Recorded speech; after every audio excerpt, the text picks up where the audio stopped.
Hello friends, welcome to my channel. इस video के अंदर हम जो फूड चेन और फूड वेब का जो कॉन्सेप्ट है उसको डिस्कस करेंगे। तो आइए शुरू करते हैं। फूड चेन जो होती है वो स्टार्ट होती है एक ऑटोट्रॉप से, जो कि जैसे प्लांट होता है, ये कोई एल्गी भी हो सकती है जो खुद अपना भोजन स्वयं बनाते हैं। इसके बाद एनर्जी जो ट्रांसफ़र होती है वो होती है हार्बीवोर्स के अंदर। हार्बीवोर्स को खाते हैं कार्निवोरस, और कार्निवोरस जो सबसे ऊपर जो होंगे वो होंगे टॉप कंज्यूमर। अब जो एटोट्रॉप्स हैं उससे हम बोलते हैं प्रोड्यूसर्स या फिर प्राइमरी प्रोड्यूसर, और इनको जो खाता है उन्हें हम बोलते हैं प्राइमरी कंज्यूमर। इसके बाद जो प्राइमरी कंज्यूमर को कंज्यूम करते हैं उनको बोलते हैं सेकेंडरी कंज्यूमर, और ऐसे बढ़ता जाता है, और जो सबसे ऊपर होंगे उनसे हम बोलेंगे टॉप कंज्यूमर। अब ये जो प्रोड्यूसर जो होते हैं, जो प्राइमरी प्रोड्यूसर हैं, इनको हम ट्रॉपिक लेवल 1 में रखते हैं, और जो इसके ऊपर बस आपको बढ़ाता जाना है, ये 1 हो जाएगा। हमेशा प्रोड्यूसर टॉपिक लेवल 1 पे होगा। उसके बाद जो उसका सीक्वेंस होगी एनर्जी फ्लो की, उसके हिसाब से 1, 2, 3 एंड 4। अब ये जो फूड चेन होती है इसको गवर्न करता है second law of thermodynamics. Second law of thermodynamics ये कहता है कि जब भी एनर्जी का जो ट्रांसफॉर्मेशन होगा उसके अंदर कुछ एनर्जी जो है वो हीट के रूप में डिसिपेट हो जाएगी। जैसे कि हम इसमें भी देखते हैं कि जो 10% रूल लगता है कि 10% ही एनर्जी आगे ट्रांसफ़र होती है, तो इसके लिए ये सेकेंड लॉ ऑफ थर्मोडायनामिक्स। इसके बाद जो फूड चेन है वो मेनली 2 प्रकार की होती है।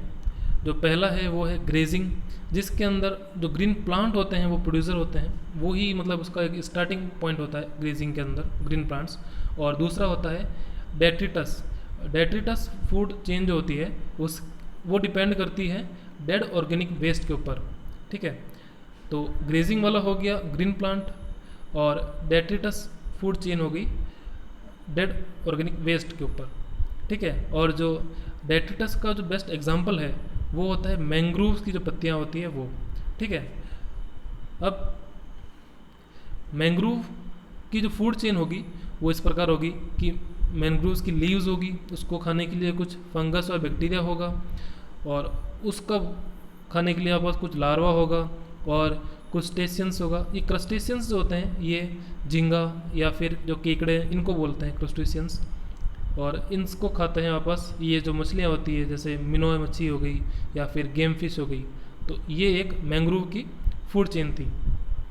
अब कुछ एग्जाम्पल हैं एग्ज़ाम के अंदर जो है, ये पर्टिकुलर किस कैटेगरी की जो फूड चेन है ऐसा पूछा जाता है। जैसे कि ये जो फूड चेन है ये ग्रासलैंड की है या फॉरेस्ट की है, तो अपन को इसी कैटेगरी वाइज याद करना है। जो पहली कैटेगरी है वो है ग्रासलैंड, जो मैदान होते हैं उसकी।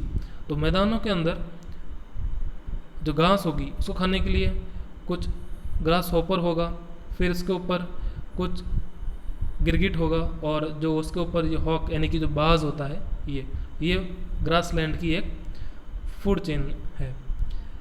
दूसरा एग्जांपल, जैसे घास चूहे खाते हैं, चूहे को वापस सांप खाएगा, सांप को वापस एक पक्षी बाज खाएगा। तो ये दोनों जो हैं ये ग्रासलैंड के एग्जांपल हैं। अब इसके बाद जो फॉरेस्ट इकोसिस्टम है उसकी फूड चेन क्या होगी, तो फॉरेस्ट के अंदर जैसे जो फल होते हैं उनको गिलेरी खाती है, स्क्विरल, और इसको वापस वुल्फ एक भेड़िया खाता है। तो ये एक फॉरेस्ट इकोसिस्टम की फूड चेन है। इसके अलावा एग्जांपल हैं जो पत्तियाँ या फिर ट्विंग्स, जो टहनियाँ होती हैं, उसे इंसेक्ट खाते हैं। इंसेक्ट को वापस इसका ये एक प्रकार का स्तनधारी होता है, और इसको वापस एक रेड फॉक्स खाएगी, उसके ऊपर होगा वुल्फ। तो ये सीक्वेंस अपन को देखनी है एक बार, ये टर्म्स सारी याद होनी चाहिए, इनके मीनिंग क्या है वो याद होनी चाहिए, बाकी तो सब याद आ जाएगा। तो ठीक है, ये फॉरेस्ट इकोसिस्टम के एग्जांपल हैं। आगे बढ़ते हैं, और इसके अलावा और जो फॉरेस्ट इकोसिस्टम है उसकी एग्जांपल है फूड चेन के, तो लीव्स हैं, लीव्स के बाद इंसेक्ट है, इंसेक्ट के बाद में सेलेमेंडर। सेलेमेंडर ये एक प्रकार की छिपकली होती है, और उसके ऊपर होगा फॉक्स और वुल्फ। हमको बस ये जो टर्म्स होती हैं जो हमें समझ में नहीं आती, इनका मीनिंग पता होना चाहिए, बाकी तो फूड चेन आपको समझ में आ जाएगी। ठीक है, तो ये एक फॉरेस्ट के लिए एक फूड चेन थी। जो छाल होती है बार्क, उसको कोई इंसेक्ट खाते हैं, इंसेक्ट को फिर टोड खाते हैं, एक भी एक प्रकार का कीड़ा होता है, और उनको खाते हैं वापस सांप, ठीक है। ये ब्लॉसम जैसे कि जो फूल होते हैं वो उसको पक्षी खाते हैं और पक्षी को वापस लोमड़ी खाती है। तो ये सारे जो एग्जांपल हैं ये फॉरेस्ट इकोसिस्टम के अंदर फूड चेन के एग्जांपल हैं। अगला, अब जो पॉन्ड इकोसिस्टम है, जो एक्वेटिक पार्ट है, उसके लिए फूड चेन क्या होगी, तो उसके लिए एग्जांपल है ये जो डायटम्स होते हैं उसको खाते हैं। ये क्रस्टूसेंस वही अब जो झींगा और वो हो गया। ये जो डायटम्स हैं ये एल्गी के जो यूनिसेलुलर होते हैं, ठीक है। फिर हेरिंग्स, ये एक प्रकार की मछली है। तो ये सीक्वेंस यूपीएससी में भी पूछी गई है, इसलिए ये पता होनी चाहिए। डायटम्स के बाद क्रस्टूसेंस, फिर हेरिंग्स मछली। दूसरा एग्जांपल है कि जो मैक्रोफाइट होते हैं, मैक्रोफाइट बोलते हैं जो कि पानी के आसपास जो प्लांट उगते हैं उन्हें हम मैक्रोफाइट बोलते हैं। तो उन प्लांट को वापस इंसेक्ट खाएंगे, इंसेक्ट के बाद में गेम फिश खाएगी, या फिर फाइटोप्लैंक्टॉन्स को जू प्लैंक्टॉन्स खाएंगे और जू प्लैंक्टॉन्स को फिश खाएगी, ठीक है। तो ये सब पॉन्ड इकोसिस्टम के कुछ एग्जांपल थे। अगला, ये जो कुछ कॉन्सेप्ट हैं जो किन साइंटिस्ट ने दिए हैं उसके बारे में ये बता रखा है, ठीक है। तो जो ट्रॉपिकल लेवल जो अपन शो करते हैं वो, और 10% एनर्जी रूल जो है ये लिंडमान ने दिया है। अगला, इकोलॉजिकल नीच। इकोलॉजिकल नीच का मतलब होता है कि किसी भी ऑर्गेनिज्म का एनवायरनमेंट के अंदर क्या पोजीशन है, उसके ऊपर कौन डिपेंडेंट है, वो किस पे डिपेंडेंट है, उसका जो आवास है वो, और साथ ही साथ रिप्रोडक्शन भी इकोलॉजिकल नीच का एक ही पार्ट होता है, ठीक है। उसके बाद जो इकोलॉजिकल पिरामिड होता है जो हम ट्रॉपिकल लेवल से बनाते हैं, तो ये जो कॉन्सेप्ट दिया था ये दिया था चार्ल्स इल्टन ने, ठीक है। इसके बाद जो बायोडाइवर्सिटी टर्म जो कॉइन की थी वो वॉल्टर जी रोजन ने की थी। इकोसिस्टम टर्म जो थी वो टेस्ले ने कॉइन करी थी। इकोलॉजी टर्म जो है वो हैकल ने कॉइन करी थी, ठीक है। और इकोलॉजी के जो फादर हैं वो हम ई ओडम को बोलते हैं, और इंडिया के अंदर इकोलॉजी के जनक हैं वो है रामदेव मिश्रा, ठीक है। सस्टेनेबल डेवलपमेंट, सतत विकास, इस टर्म को सबसे पहली बार ब्रुंडलैंड रिपोर्ट के अंदर यूज़ किया गया था, ठीक है। तो ये कुछ टर्म्स और उससे संबंधित साइंटिस्ट के नाम हैं। अब कभी भी एग्ज़ाम में ये भी पूछा जाता है कि कौन सा केमिकल जो है वो सेडिमेंट्री साइकिल से रिसाइकल होता है एनवायरनमेंट के अंदर। सेडिमेंट्री साइकिल मतलब जिसके अंदर वो रॉक्स, ओशियन, सॉइल, इसके अंदर वो रिसाइकल होता रहेगा। बाकी जैसे गैसेस भी होती हैं, जैसे कार्बन हो गया, नाइट्रोजन हो गया और वाटर वेपर हो गया, तो ये सब। तो सेडिमेंट्री के एग्जांपल हैं फॉस्फोरस, कैल्शियम, मैग्नीशियम और सल्फर। ये सेडिमेंट्री के साइकिल के एग्जांपल हैं। अब ये यहाँ पे एक नाइट्रोजन साइकिल बता रखी है।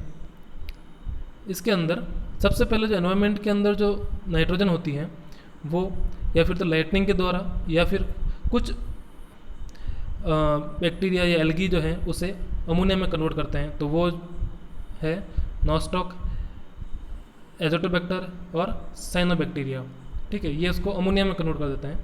इस अमोनिया के बाद उसका नाइट्रिफिकेशन होगा, वो क्या, इस अमोनिया को नाइट्राइट में कन्वर्ट करेगा नाइट्रोसोमोनास।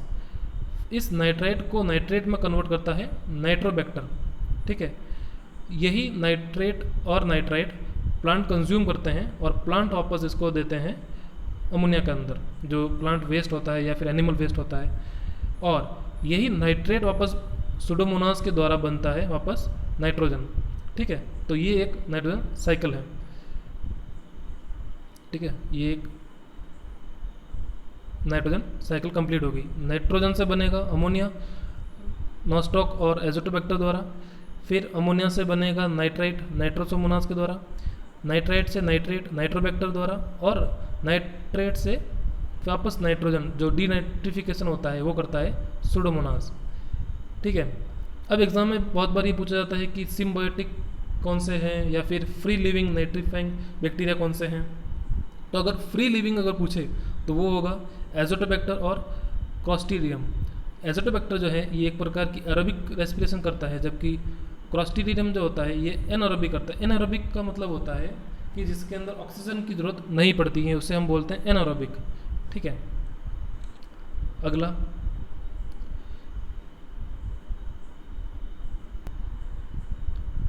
अगला टॉपिक है इकोलॉजिकल सक्सेशन। इकोलॉजिकल सक्सेशन का मतलब होता है किसी खाली ज़मीन या बंजर ज़मीन या आग के द्वारा जो जंगल जल जाते हैं, उसके बाद जो नई वनस्पति वापस उगती है और फिर एक वापस घना जंगल बन जाता है, तो उसे हम बोलते हैं इकोलॉजिकल सक्सेशन। तो इसकी जो प्रक्रिया होती है उसके लिए सबसे पहले तो एक खाली ज़मीन होनी चाहिए, तो जिसे हम बोलते हैं न्यूडेशन।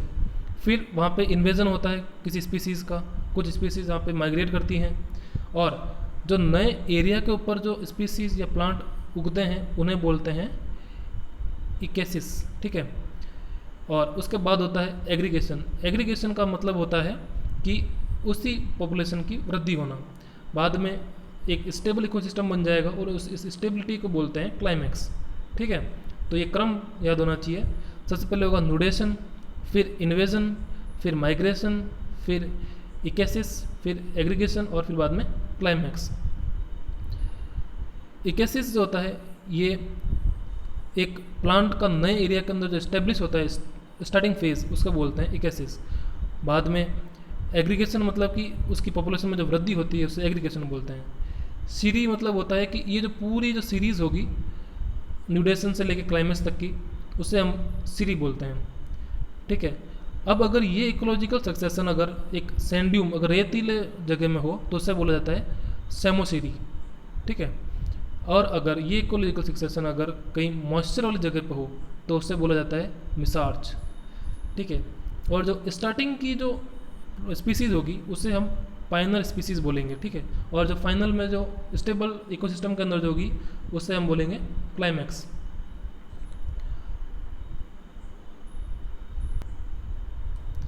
तो क्लाइमैक्स ये फाइनल स्टेबल पॉपुलेशन होगी। अब जो इकोलॉजिकल सक्सेशन होता है ये दो प्रकार का होता है, प्राइमरी और सेकेंडरी। प्राइमरी मतलब कि जहाँ पर एकदम ही नई जगह के ऊपर स्पीसीज आ जाए और जंगल बन जाए, जैसे कि मान लो पानी के अंदर कोई एक लावा की वजह से एक द्वीप बन गया और उस द्वीप के ऊपर कुछ स्पीसीज आई, फिर बाद में एक जंगल बन गया, तो वो एक प्रकार का प्राइमरी है।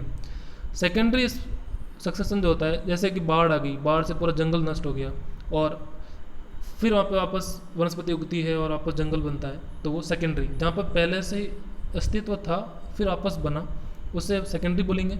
और जो एकदम ही जीरो से स्टार्ट हुआ है उसे हम प्राइमरी बोलेंगे। तो ये दो प्रकार के इकोलॉजिकल सक्सेशन हो गए, ठीक है।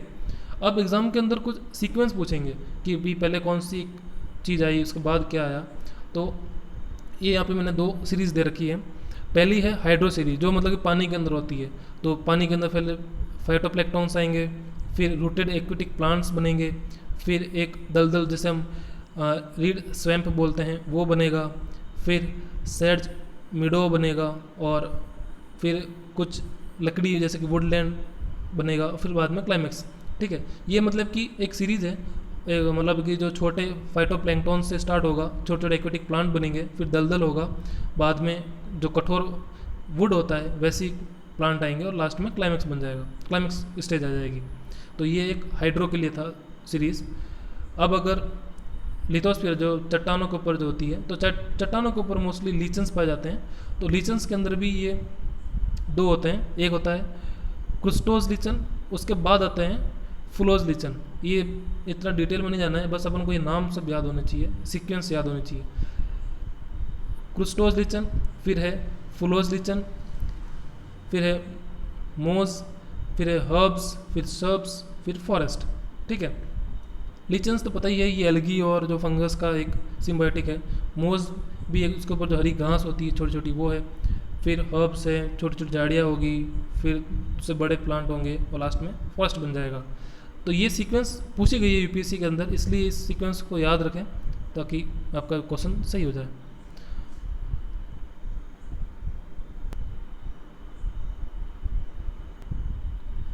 ठीक है, अगला टॉपिक है जैसे जो पिरामिड होते हैं, नंबर का हो गया या फिर बायोमास का हो गया या एनर्जी का हो गया, इससे रिलेटेड जो क्वेश्चन बनते हैं उसमें यही क्वेश्चन बनेगा कि जो नंबर का जो पिरामिड है वो किस में इन्वर्टेड होगा।